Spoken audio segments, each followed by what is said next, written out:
ശബരിമല സ്വർണ്ണക്കൊള്ളക്കേസിൽ അറസ്റ്റിലായ മുൻ ദേവസ്വം ബോർഡ് അംഗം വിജയകുമാറിനെ ജനുവരി 12 വരെ റിമാൻഡ് ചെയ്തു. ജാമ്യാപേക്ഷ 31-ന് പരിഗണിക്കും. പത്മകുമാർ അധ്യക്ഷനായ ബോർഡിലെ അംഗമായിരുന്നു വിജയകുമാർ. വൈദ്യപരിശോധനയ്ക്ക് കൊണ്ടുപോകവേ താൻ നിരപരാധിയാണ് എന്ന് വിജയകുമാർ പ്രതികരിച്ചു.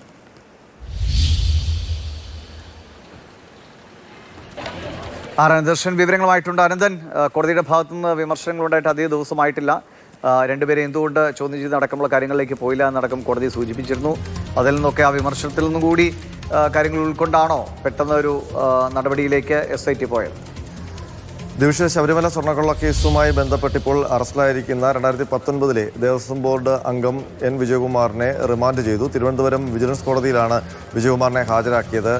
അല്പസമയം മുമ്പ് കോടതി ജനുവരി 12 വരെയാണ് റിമാൻഡ് ചെയ്തിരിക്കുന്നത്. ഈ മാസം 31-ന് ജാമ്യാപേക്ഷ പരിഗണിക്കുമെന്നും കോടതി അറിയിച്ചു. ജാമ്യാപേക്ഷ പരിഗണിക്കുന്നത് ഈ കേസ് പരിഗണിക്കുന്ന കൊല്ലം വിജിലൻസ് കോടതിയാകും.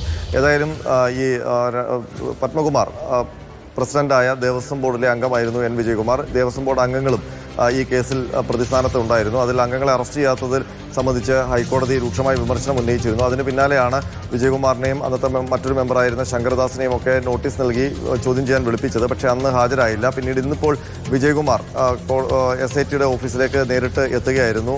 തുടർന്ന് അറസ്റ്റ് രേഖപ്പെടുത്തി കോടതിയിൽ ഹാജരാക്കുകയായിരുന്നു. ശരി. ആർ അനന്തകൃഷ്ണനാണ് വിവരങ്ങൾ നൽകിയത്.